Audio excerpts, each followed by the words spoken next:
We're here with the Acorn Cup. We have Rome Avanti, DK Mountain, which I wish wasn't here. Daisy Circuit, which I'm surprised is here, and Piranha Plant Cove,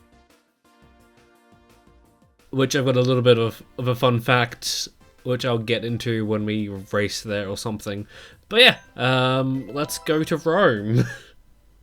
And to do as the Romans do, I suppose. Like, I don't know.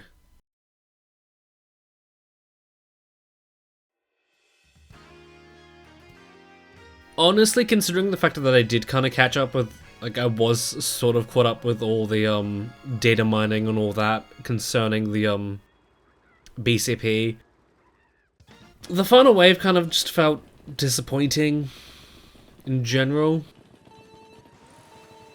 To me, I suppose. Okay, yeah, this definitely feels a little bit faster.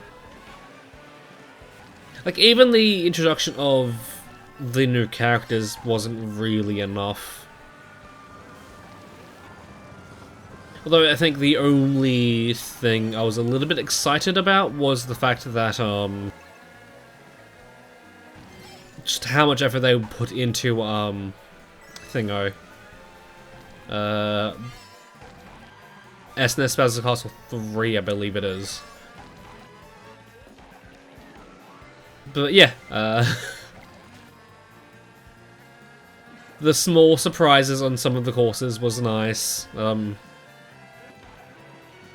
But just the fact that we pretty much knew what every course was going to be a long time before it actually came out was just disappointing. Okay. Okay. I like it when courses reuse elements on different laps, especially one of these. Or one of those. Or one of... yeah, whatever. But yeah. Because I'm not giving my first impressions about the music of this course, of these courses, I think I might... Nice. Just go over what I've been doing recently. Okay, it's telling me this way, that's nice. Okay, that sucks. Why did I think that was out of bounds? I just don't know. Yeah, most recently I've been playing through Sonic Rush, and the first thing I want to say about that game is I'm really surprised that it's a 3DS DS game from 2005. Because, damn, does it just look good. Not only that, I'm fairly sure they changed that, but I'll get to that later. I might not even touch on it. Yeah. Just... the things they did, like did that come out before or after, New Soup? Because they took elements from New Soup and just expanded on them. Like, I wasn't definitely not expecting them, especially in Deadline. Like, I know New Soup did have, like, upside down elements, but damn. Also, I just want to know just how much of the game card in Sonic Rush is taken up by just the music, because damn. Damn. Although I will say, one thing I'm not really a fan of about Sonic Rush is the fact Sonic's story specifically just feels odd. Like, I'm not sure if it's just something about my version specifically, but I don't know, it just feels like something's missing. I mean, although I suppose it did kind of come out in the time when game manuals were more so a thing, and it... I guess it was coming out of the area where it was common just to put the story of the game in the thingo. in the manual. And since I brought it secondhand, I don't have the manual, so I don't know things. But yeah, just having like every boss fight, like at the end of every boss fight, going the same exact way, essentially. Apart from the first and the final one of Sonic's story specifically.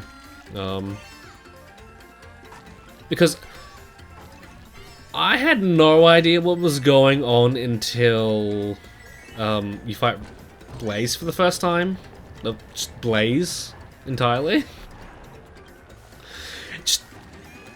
It definitely felt like they were going more so on gameplay for Sonic's story, and then since I've started playing Blaze's story, they are sprinkling in more of the story, because one of the things I didn't know was the fact that the it's so nice getting Mario Karted here.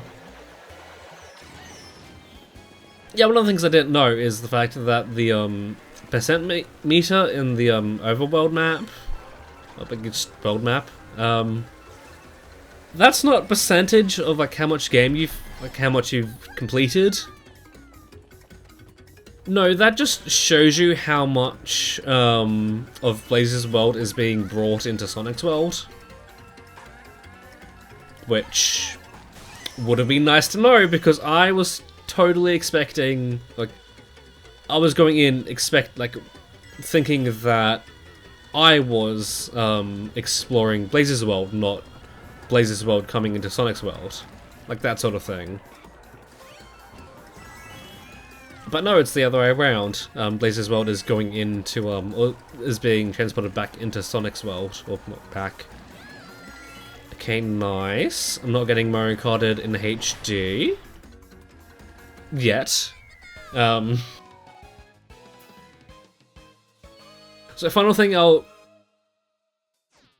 second last thing I'll quickly mention about Sonic Rush is the fact I'm not a fan of the boss fights, in the way that just sometimes, like, a lot of the attacks, some of the attacks,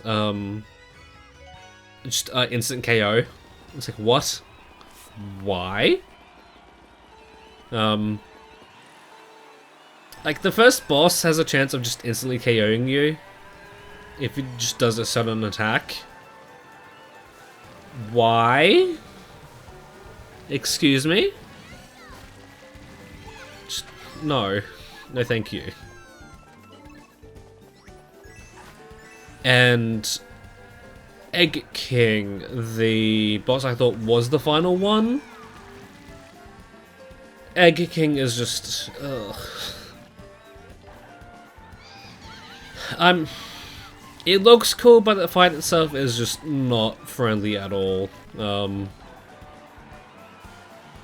I kind of wish Sonic Rush would get a remake, just so it's not so terrible of a fight.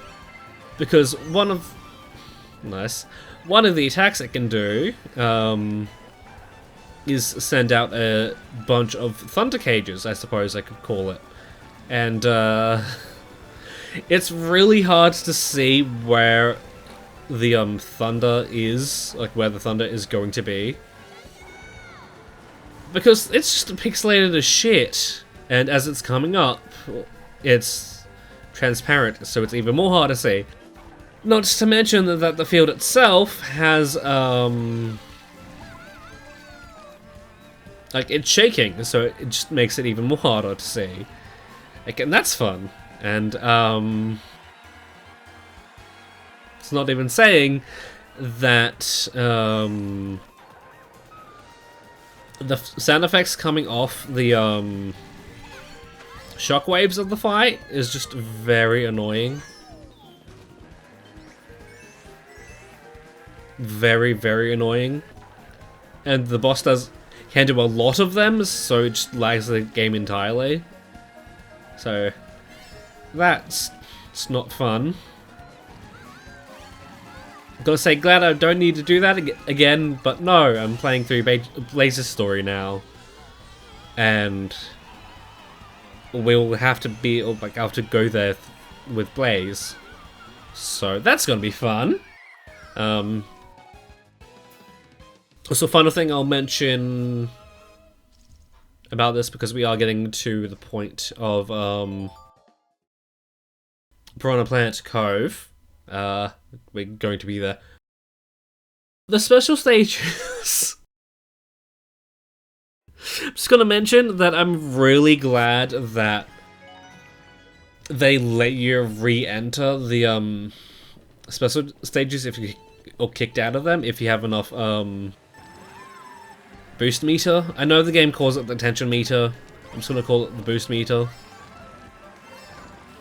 So that's another thing I'll quickly mention, is the fact that playing the 3D boost games before this, I'm just very used to being able to kill enemies with the boost, like regardless of which way they're facing. But no, in Rush, if they're facing towards you and you boost into them, you will still get hit. Which makes sense, but it's just weird. But yeah, fun fact about this stage is the fact that it tricked a lot of people when it was coming to tour, because internally it was called Ocean Ruins, and people who data mined it had or found OR, and I believe a certain state in America has is initialized to OR, so a lot of people thought that we were getting a stage based on Orlando, which is like, okay, we definitely don't need a third American state in Mario Kart, but okay. But I believe this stage is called Ocean Ruins in Japanese. Oh, in Japan versions. But I don't know, just somewhat more credible the fact that this is the only other tour course with variants, or with different routes. It just happens to be not a city. Actually, I wonder if they weren't planning on doing that more often with those tour courses. Well, I guess technically there is Calamari Desert 2. Which feels weird to say. Just the sequel to Calamari Desert. Okay. They definitely gave the stage a visual overhaul, because damn, what the fuck. Okay,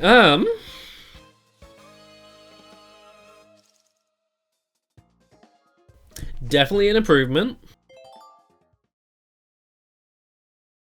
Of course, bike-wise.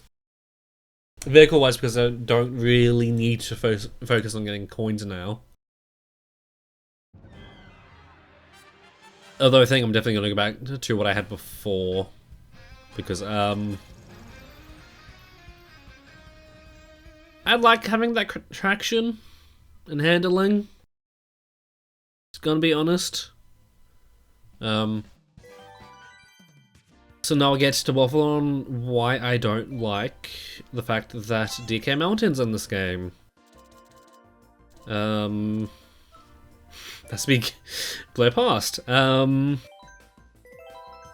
it's gonna. If I feel like I will kind of go silent for Rome, only because I'm not entirely sure on it.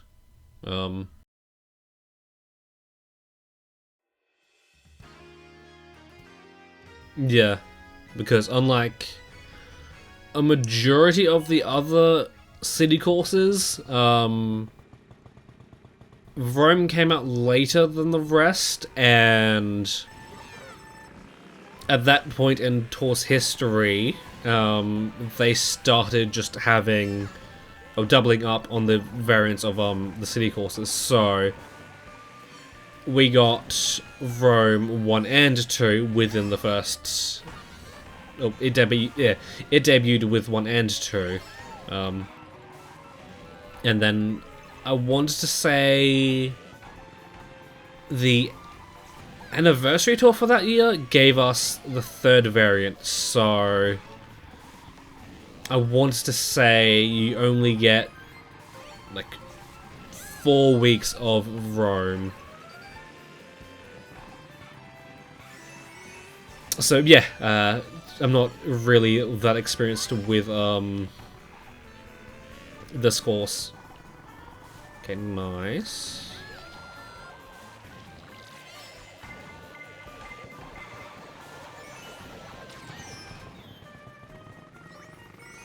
Okay.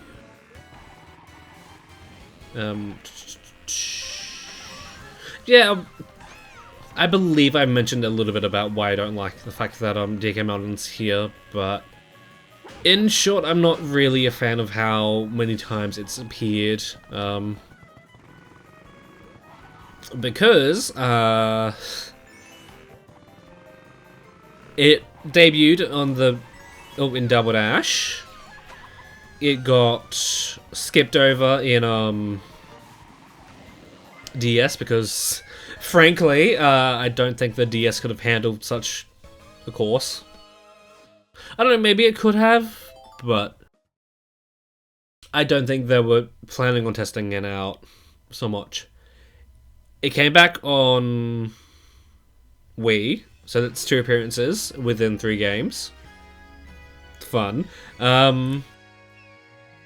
Skipped over 7, and instead it's partner track, since, you know, DK Mountain is associated with DK, and his partner in Double Dash was Diddy Kong, and Dino Jungle's kind of more associated with Diddy Kong, I suppose. That made it to 7. Both courses skipped, or were passed over in 8 originally. And then I want to say that Dino DDJ was one of the first courses released in Tour, for Tour. In fact, it might have even launched in Tour, or with Tour. It would have been one of the initial courses, I want to say. And then a few years later, in fact, I want to say the tour that kind of begins the tour loop again, debuted DK Mountain within Tour, getting its glow up. And then DK Mountain made an appearance here, meaning that it has,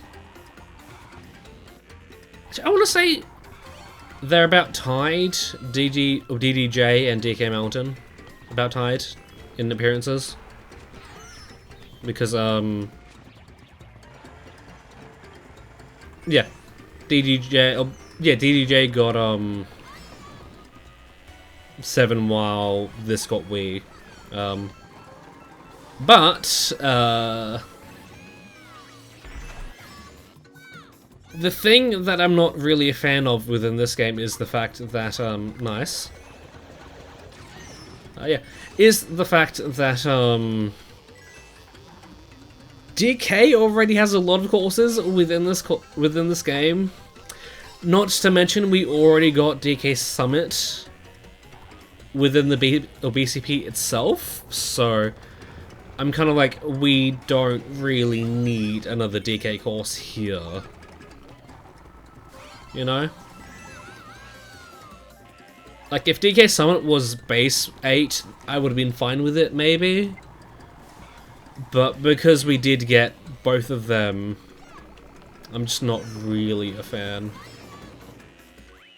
Okay, not getting not getting Mario Karted in HD today. No, thank you. Although, probably wouldn't have played it so safe. I'm really lucky I got that red shell. Again, now to not mess it up, and of course I know, and of course I don't really know. Because, to be frank, I couldn't tell you which laps go to which route of PPC. I could not tell you. Although I'm fairly sure the final lap is the third variant. I'm fairly sure.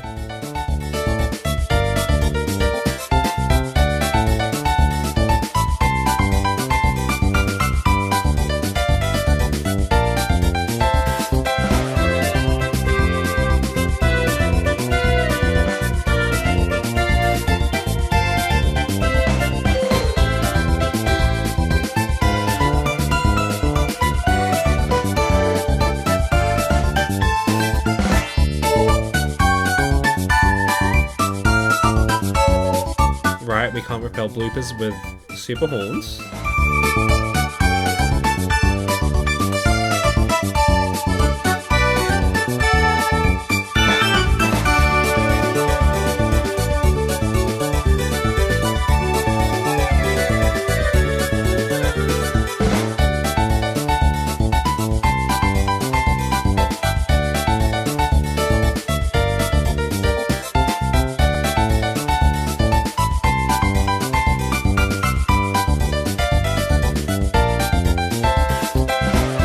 Can I get a single item in this course?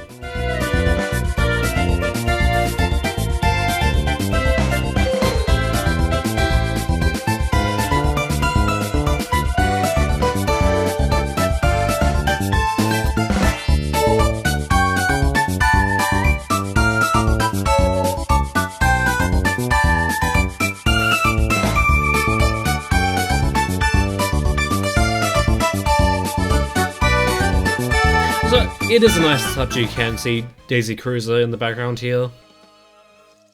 That's one plus I'll give to this course. Even if, now that I think about it, I really wish we got Dry Drive Ruins or even Toad's Factory. Cause like, why? Like, dude, Toad's Factory would have been so good on tour. Like the ending part with the trucks and shit. Brilliant. Okay, I'm kind of used to that being launching you up out of the water. Alright. I was gonna say who do I want in the thumbnail, but it's no contest. It has to be DK. Specifically Glad DK. Since he got a variant on alt when the Naito released with Romavanti, and of course DK Mountain.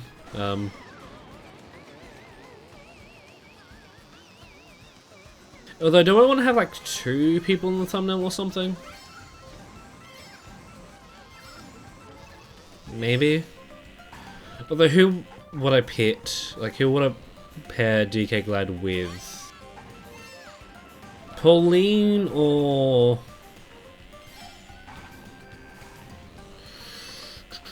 Pauline or Funky Kong? You know what? Funky Kong. I'll see if that works. Although... Diddy would make way more sense, I think. But for the hype, Funky Kong especially. And then we can have Pauline and Rosalina for the next one.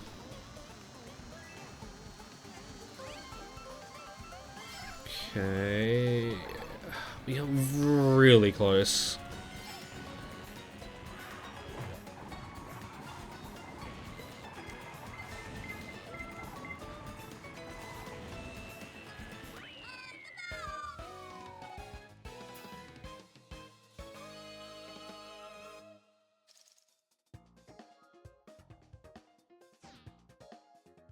I'm not sure if it's because these courses were made for a game where you don't exactly have the best controls, so they kind of need to make the turns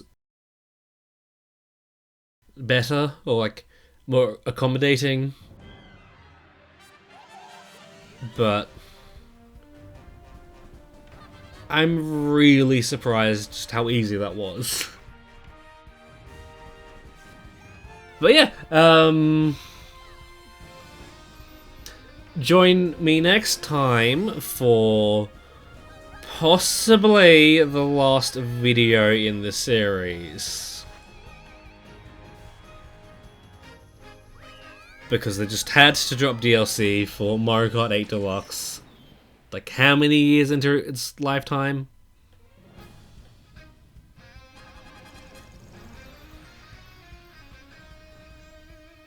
I don't know, but yeah, join me then.